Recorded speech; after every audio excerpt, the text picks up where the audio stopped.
Hi, good evening. How is everybody this holiday weekend approaching New Year's? I know, it's going to be New Year's in a few days. I know, it's exciting. 2022. It is. I think we're supposed to have flying cars by now, weren't we? Well, we kind of do. The Yeah. Teslas, they drive on their own, Yeah. just not flying yet. Yeah. Well, welcome. Before I let Russell start, I just want to say we've kind of bought into some things, so you should be able to see us live on Facebook, also on Heart of Peace, on my personal page, on Heart of Peace Counseling personal page, also on YouTube. So we've kind of started to figure this out. We're trying to get the comments up.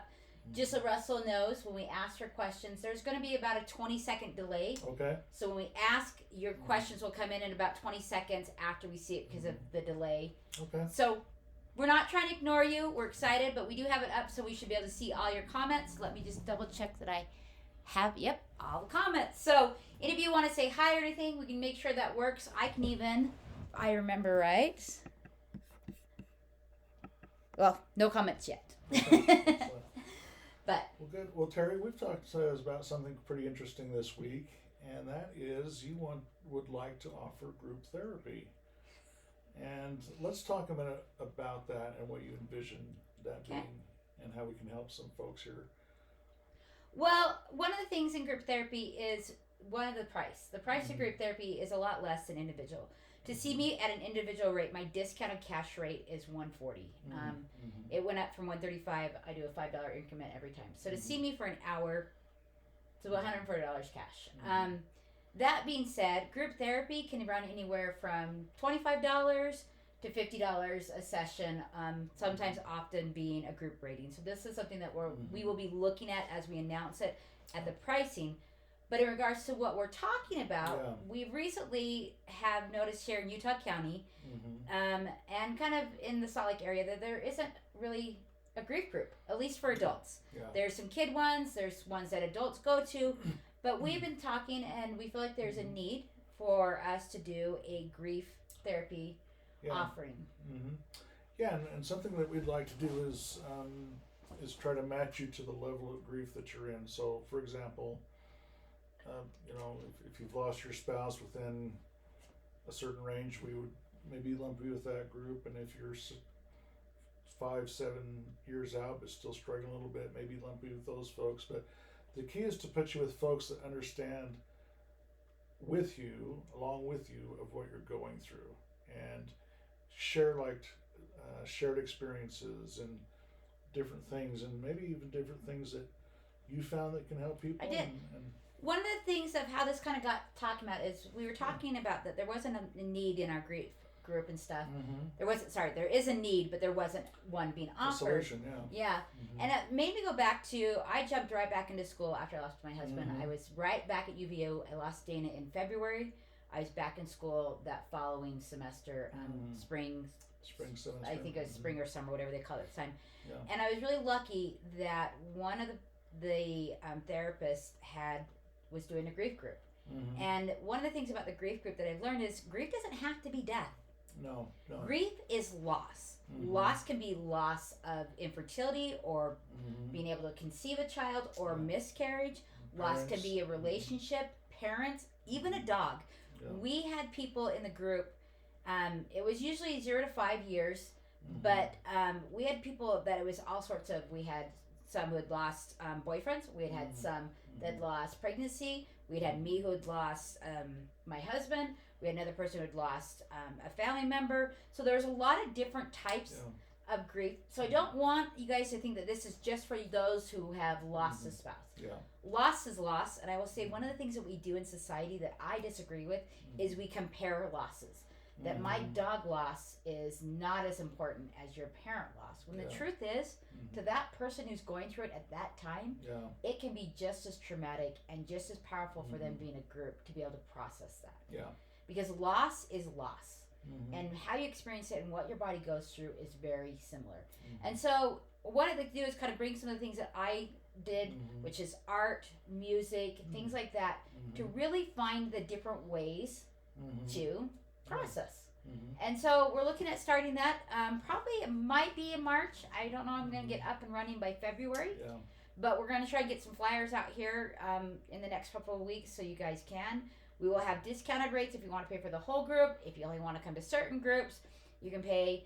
We'll have it set up that you can pay Venmo or you can pay via credit cards and things like that. The rates are just different because there's lovely fees with credit cards and with debit cards and HSAs. So, and even if I can take HSA accounts and things like that. And this does qualify to be used as HSA.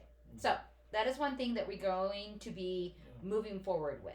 Yeah, thank you. So if you're interested, private message Terri directly or send her a note through one of the links that will be provided on this YouTube upload, and let's get you in touch and get you started. So tonight we're on chapter 3 of The Body Keeps Score, and we are running.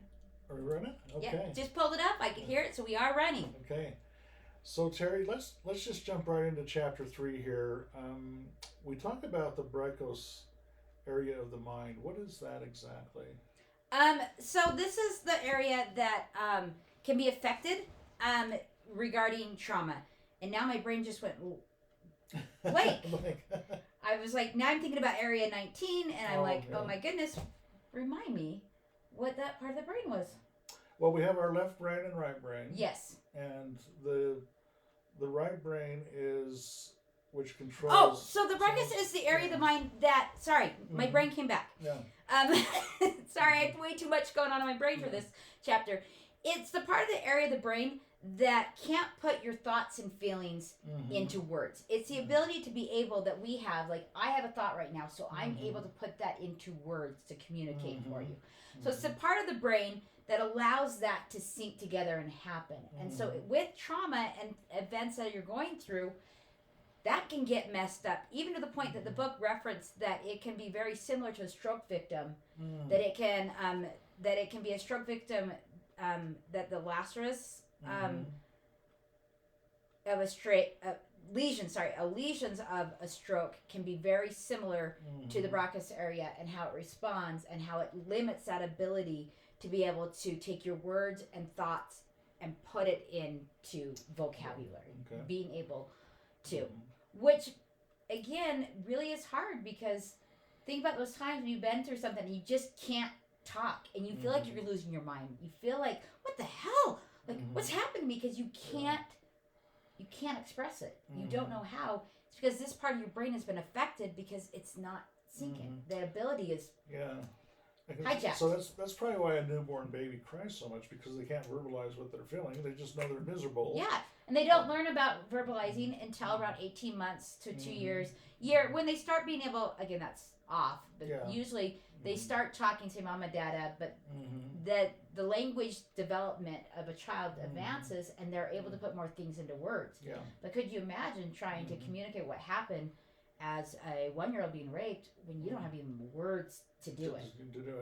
Because you don't understand that vocabulary. Yeah. And so it's very difficult and can create some struggles. Yeah. And maybe that's why, some people that don't argue well, if they're in that situation, kind of have moments of silence and stuttering as their brain just isn't catching up to their emotions. Yeah. Well, and think about that, especially when you've been hijacked from the fight, flight, or freeze. We talked about this last time. That part of your brain is always behind anyways, but sometimes it can get really behind because it doesn't get clicked back in until your heart rate gets back in. Until that's why it's really important when you're in a trauma event or something around people, encouraging them to breathe and taking those deep breaths, because getting that breathing in sync with and heart rate in sync allows your logic brain to snap back in, and it allows you to think and stuff.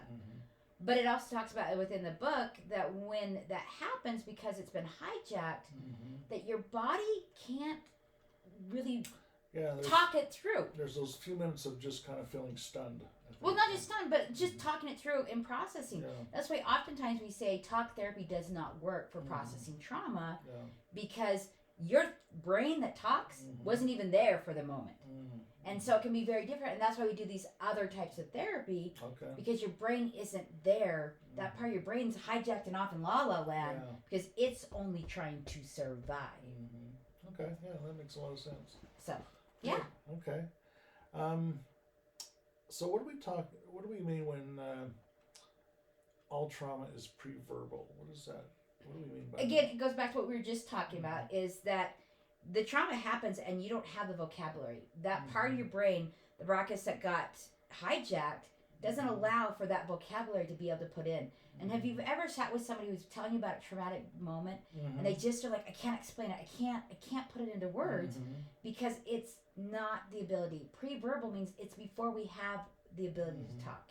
It's without that verbalness. And so again, a good reference is going back to those babies who pre-verbal is before they even have it, but they still go through it. Yeah. They still have to process it. But the pre-verbal is that ability to be able to put things into words. And oftentimes we, again, over time, you usually get to the point where you can actually say something, but it's like the book talked about. It's the story you tell that meets what people need to hear or what society works. It's the story that works, even though it really doesn't communicate what you see. Imagine looking at an art, a photo, anything, a Van Gogh, and it's really hard to put all what you see into words because there's so much. And that's another part about the trauma is there's so much going on that there's too much to describe. It's too much to put into words. And so when somebody gets to the place that they can finally talk about it, we also don't give them credit because they can't really talk about it because their brain wasn't, that part of the brain wasn't kept in. And this is where I'd like to make a note. This is where I think we shortchange people within hospitals, courts, and things like that. I know for my advocates and people who go to court for abuse or anything, we're like, okay, come before the judge and tell the story. How do you tell a story that you can't put into words? I was going to ask you about that. Is so we go through a traumatic event, we try to verbalize it, we may get something out, and then maybe a few days later we would recall more and verbalize more, and I think people get accused of changing the story. Yeah. But, or not knowing the story, or it's not fair. When in truth, your body just can't. And the other side of it is, it's never going to be able to fully put it into words. When I am doing EMDR, there are sometimes I have clients that just can't talk, and I say, you just need to notice. Just notice that and go. I don't need the words. You just need to notice it and go with that. Because there isn't always words to say what you're going through and explain it and all that stuff. And so this is where, like I said, going back, I think the courts shortchange us because if we want to fully prosecute somebody, there's an expectation that me, as the person who is being abused, has to come in and I have to go before that judge. But that judge is only going to get maybe a tenth of the story, if that, because the brain just isn't able. And yet we expect it to. We expect the brain to show up for court or even with talking with a friend, or we expect it to be able to at the hospital. But how many times has somebody sat, or have you haven't, but I have. I've sat in the hospital after somebody's been traumatized, and it is like a deer in the headlights, and they are just comatose. They are just, and literally you are telling them, okay, you need, like, hand do it, and sometimes having to help them move something because they just can't. Their body is still so shut down, and yet we want them to come report on it and say, hey, so we can hold somebody accountable. But we're not giving fairness. Again, this is why we're doing the discussion about the body keeps the score and what's going on. It's because our brains aren't fully able, and yet we expect it. Even our justice system expects us to show up for it. And we will, as the court and the people on the jury, we're going to vote and judge based upon what you say, when in truth, you're not going to be able to give us the whole story. You're not there 100%. No. And then if you get, flashbacks and what, it's, So let's talk a minute about flashbacks. What creates a flashback? Is it a defense mechanism? Is it a healing mechanism? So part of that is that it's the way the body's ability to make up for the lack of words. Okay. So because, again, when the trauma's happening, you don't have verbalization, and the logic brain is what helps that figure it out. Why did this happen? What is going on? Because that's not locked in, flashbacks keep happening because it's trying to put the images to help get words, to help that movement. And so flashbacks can happen, at anything. Yeah. It's your body, but the important thing that happens with a flashback is it literally for that person is as if they're reliving it in that moment. Yeah. Even though it's 10 years down the I road. was going to say, flashbacks really have no time limit, do Nope, they don't. And they can happen at any time, at any trigger. Yeah. It can be a sound, it can be a scent, it can be a color, it can be a time of day, it can be a holiday. Yeah. It can be seeing something, it can be going to a grave. It can be anything that can trigger a flashback. And it's really your body's trying to process. It's trying, but it has to use images to try and process that and work through it. But it's also scary because it's taking you right back to that moment. Yeah. As if it's right there in that moment and you are so not there. Yeah. And it's difficult. Yeah, and maybe that's why a lot of people struggle with certain holidays, because something traumatic is associated with that holiday. Because I know that there's people that don't like Christmas time, and I didn't like it for quite a while. yeah, there's different seasons where people just kind of don't like things and shut down. That's part of that flashback process? It can be. Yeah. Depends on the person. Again, this is a thing that we learn about life and in trauma and everything is for me to say something. It's not everybody's going to fall into that category. Yeah. But yes, that can be very much. And for certain people, again, I have a friend who lost a family member during Thanksgiving, and I know that she really struggled during that time. Because those are the hard times, and that time of year is really hard, and so she started to do things differently. Yeah.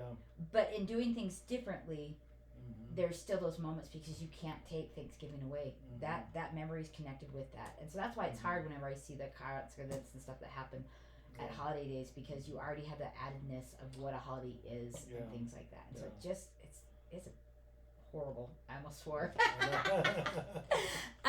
So yeah, it really can.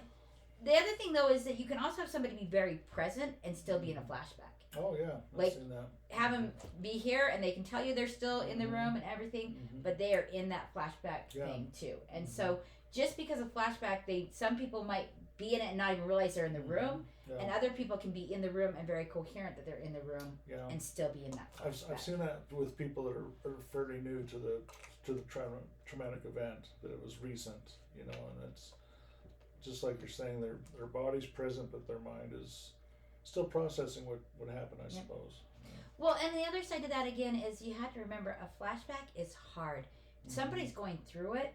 You have to know that is an SOB for them in that moment. It is not an easy thing to go through. It is very traumatic, and it's basically putting your body back in that fight, flight, or freeze moment, even though there is not a bear sitting there.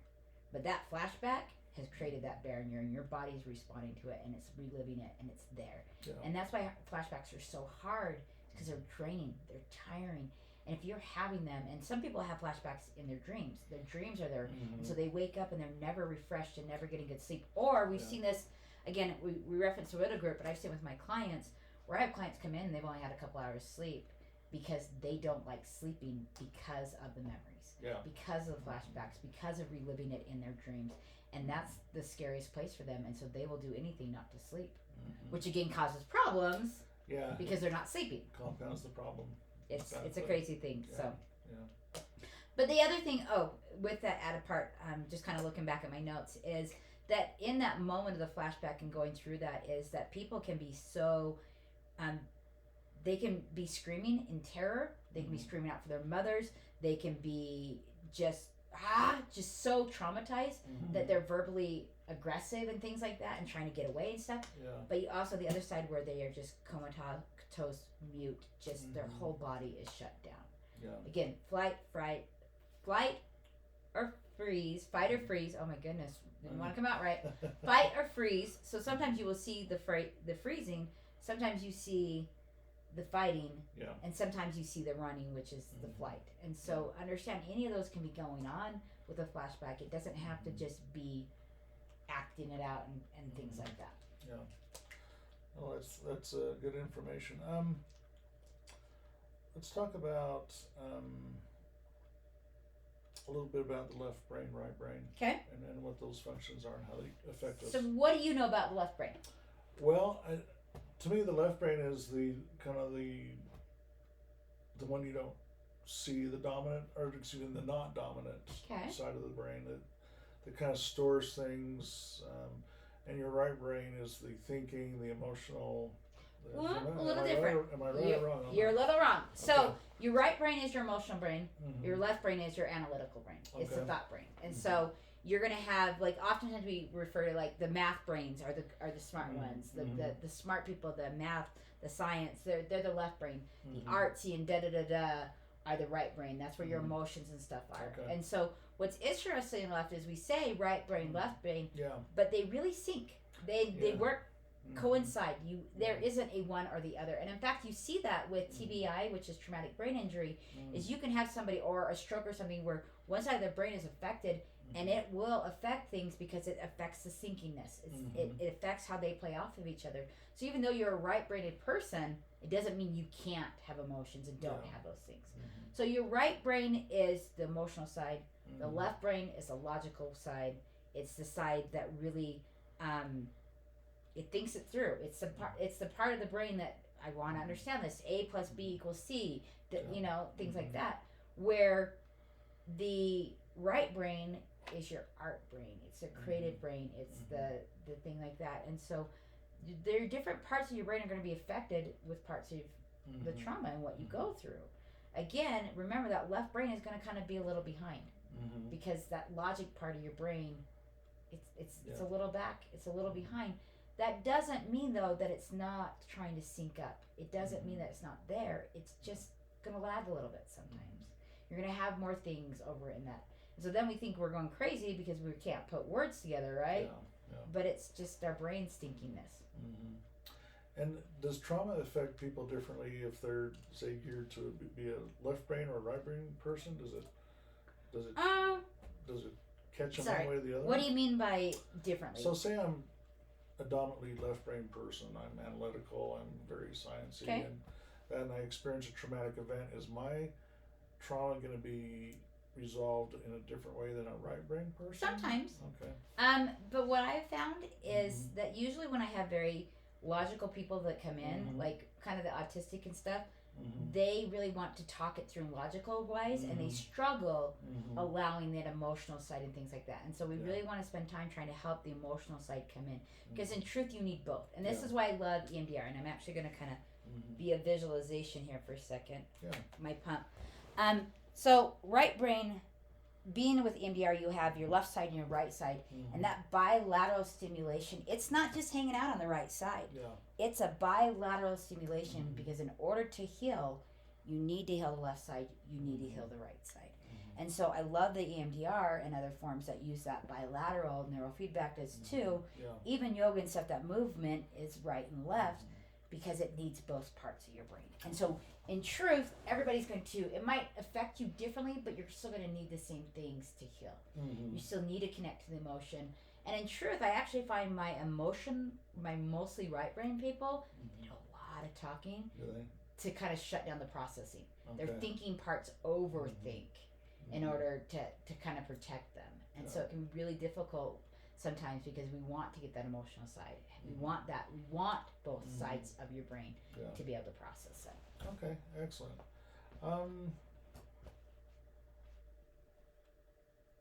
The book talks about, gives us an example of a woman that had a pretty bad car accident. She was reaching back to make sure that her toddler was secure in the car seat, which I think she was not. I don't remember if she was or not, but yes, she'd reached back and in the process had lost the child, and then her fetus. The fetus. And the book talks about it took years. Yes. And then she finally came in, and it was like an offering of like, hey, I will come do this. I will let you scan my body. Yeah. Because if it can help somebody else with what I'm going through, yeah. then please let it help somebody else. And in truth, that's been oftentimes what I've seen a lot of times is when you have support groups and stuff like that, people will share because it's like, I don't want my hurt to not, like, I want something to come from it. I want somebody else to not hurt. Yeah. I want people, like I do it all the time, even as a therapist and as a person. I'm like, I don't want you to hurt. I've been there, done that. I don't want, no. And so a lot of times people will present and do things in trauma therapy that I'm like, no way would they ever do. And they surprise me because of that part of their body that wants for a better. For a better future for others. Is that what we would refer to the neuroscience of trauma or therapy? Like, like when you say refer to it, I don't know what you mean by that. So Well, the book uses the term neuroscience, Mm-hmm. which is kind of that medical side of yes, things, right? Where you test the brain and different emotions, and how does that play into therapy? You know. okay. Yeah. Thanks. I was like, Yeah. I'm not sure how you're linking this together, Yeah. Russ. Mhm. So in regards to that, again, the bilateral stimulations. So the Mhm. bilateral EMDR is one of the ways you get that neurology. Mhm. With neurofeedback, again, it has to do with that bilateralness and stuff like that. Mhm. The other thing with, for me, like I have people do walking and stuff like that because it Mhm. helps people, you process better, you do better. And so that's that neurological part of your brain is helping to stimulate it, helping it to process, helping to find it's actually what I view it as. It's like a key, Yeah. and you're trying to find the right key to open the gate. Mhm. You guys can't see this, so I will come over here and maybe. Well, I can't see where I hit it. Oh, right here. Grabbing a couple things. So with some of my clients, I art. We do play therapy. I have a sand tray over there. I have people who will paint. And I do that because that is the catalyst that will help them unlock the key to allow the processing. I find that when the trauma is younger, the younger the trauma is that it happened, the more that I start to use some of my younger stuff, the sand train stuff, because you've got to work with that pre-verbal, and so you've got to help to find that processing. So if you're processing, again, a rape that happened to a child who's 6 months old, I can't do this. Yeah. I can't say, so what do you notice? I have to get in, and I have to allow them to be able to process it like they would, and their body can, and helping them to work and notice it. And I will say, notice what your body's doing. A lot of times is I tell my clients to go into their body, listen to their body, because that's that neurological side. We want to get that brain connected. We want to, instead of hijacking it, we want it connected back. Yeah, and I was going to ask you about the physical side of trauma therapy, and that was like we talked about last week, yoga. So that would be like some light physical exercise, like walking or. Well, those are part of the ways of treatment, but the physical side of trauma is the physical effects your body have. Yeah. Is that what you're meaning? Well, how you bring in a physical. Okay. As part of your healing. Yes. You know, so walking like can you said, help, art, yoga can help, things like that. But how you said it, thought you were talking about how the body physically responds to trauma. No. But you're meaning how physicalness is allowed to help treat. Yeah. Yes. Sometimes artwork, again, asking somebody instead of painting right-handed to ask them to paint left-handed. Okay. Asking them to do things differently. Sometimes I have clients stretch. When I processed, I puked. Oh. Every time I had hard trauma, I would puke, and then when I was done puking, I would burp and burp and burp. It was my body's way of releasing stuff. And so really what we want to do is we want to have movement to help release things. We want to help to be able to, Russell, somebody thinks he's really important today. Yeah. Sorry about that. We want to be able to help that movement through your body. Yeah. We, kind of think of a waterfall washing over you. We want to wash it through the body, and so movement helps. It helps movement. Yeah, and that's what I was trying to ask. So it's that movement that helps kind of. Yes, but it's not the only thing. It's again, there's different versions and stuff like that, and different levels. But if you just go home and start moving, not much is going to happen. Yeah. But I try to incorporate as many as I can to help get the full experience with my clients, to help them fully process. Okay. Yep. Excellent. All right. Well, any other things you'd like to bring up tonight? We just have the Broadman part, area 19, which is the images part. It's the first thing that happens in the brain. It's and it's where things happen within it. And it was actually interesting. The book talked about that. So this image would happen when events would happen, and it would get lit up. Okay. And then when they were reprocessing, it would get relit up. It would those images would relight as if it was happening all over again. We kind of talked about that, how flashbacks bring back that, but that's part of that area 19 of your brain that it will set that off. And it's the right part of the brain, which is the first to try and understand. It's first to go through it and stuff like that. I'm trying to look at my notes just see if I missed anything that I wanted.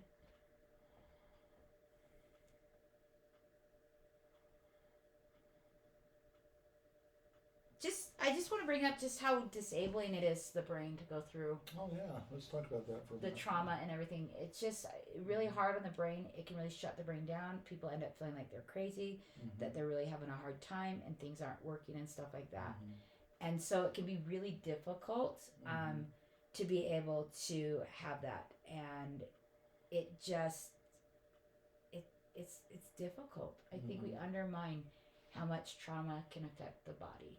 And again, the body started using that reference again, that the body keeps the score. Yeah. And it really does. It has a scorecard. We think that we went through it, and because it's not in the forefront of our brain, our bodies don't remember it.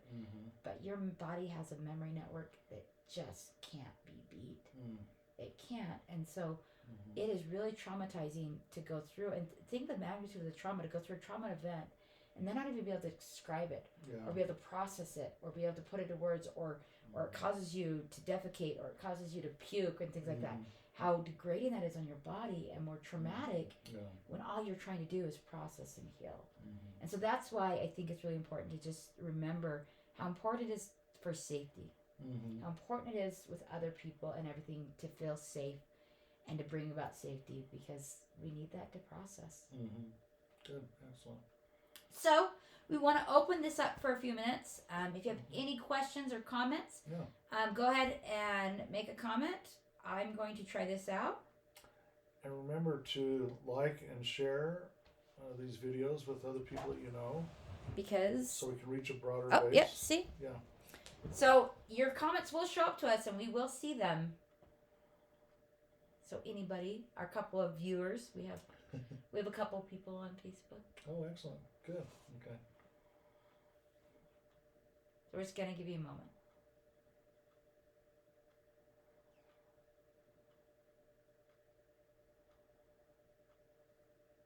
I thought we had a comment, and it's doing the closed caption. I was like, oh, what's our comment? It was just closed captioning me. Well, it looks like we've I just want to, again, allowing you time to still ask those questions.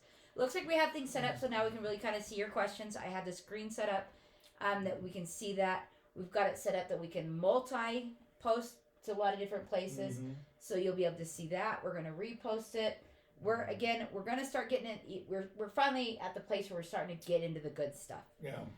So I really would love to invite you to come every Wednesday. It's really important for us to be able to get this out to more places, to like, share, comment.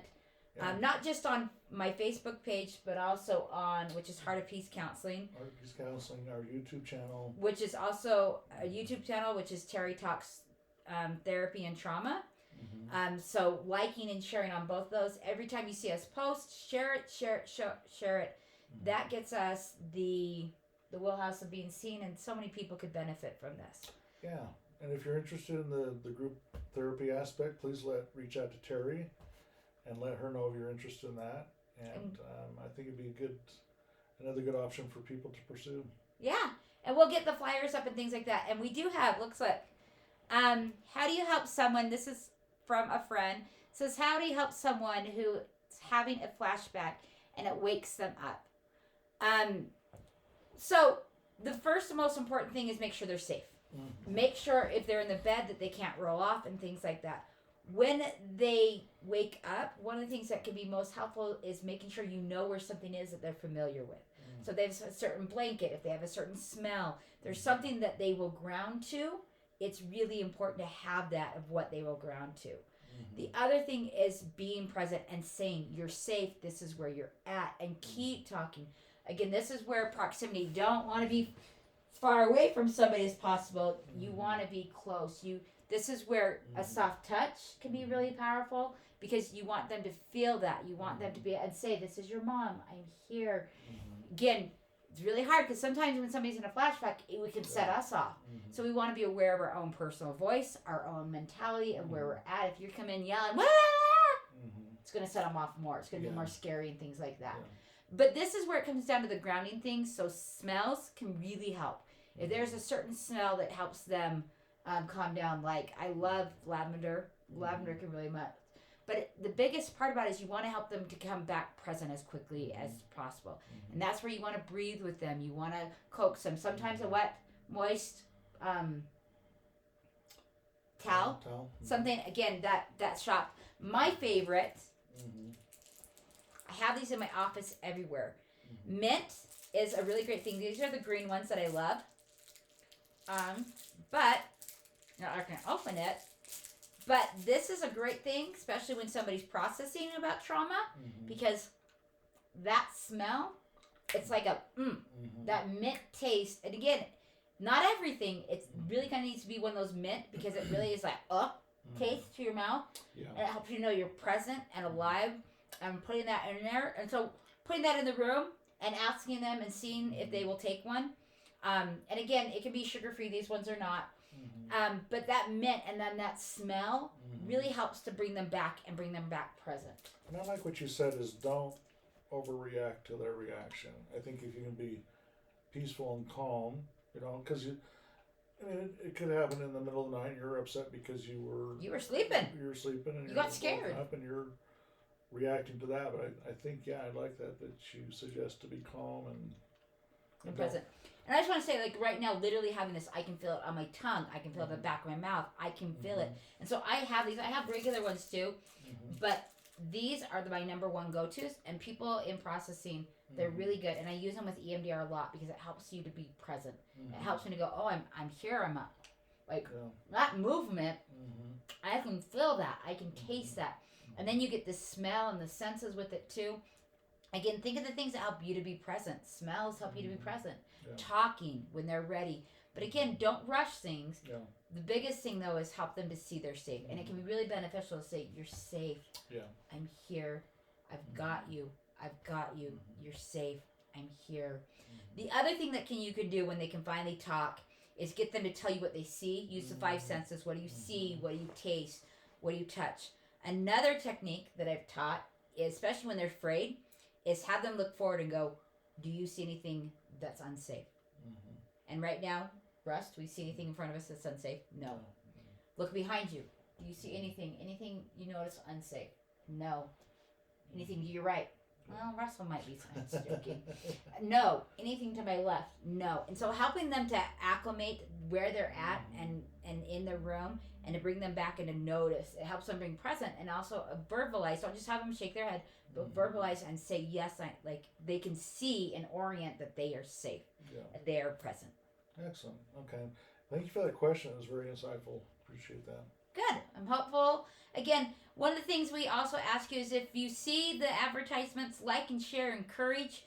We're trying to get as many people more on this time. We've gotten a lot of views. People are watching it after. But we would love to have some engagement and have you here in those questions. So please email them, comment them.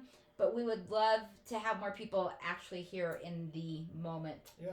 So we can get these questions answered. But we're always welcome to take and answer them after any video. It's free therapy for a few minutes, right? It really is. All we're asking you is to like and share. Yeah. Okay. All right. Well, this is Russell and Terri. We appreciate you for your time. Excellent. Thank you. Have a good evening and a great new year. And a happy new year. And we will see you next Wednesday, 7 p.m. Mountain Standard Time. All right. Thanks. See you next year. Thanks. Bye-bye.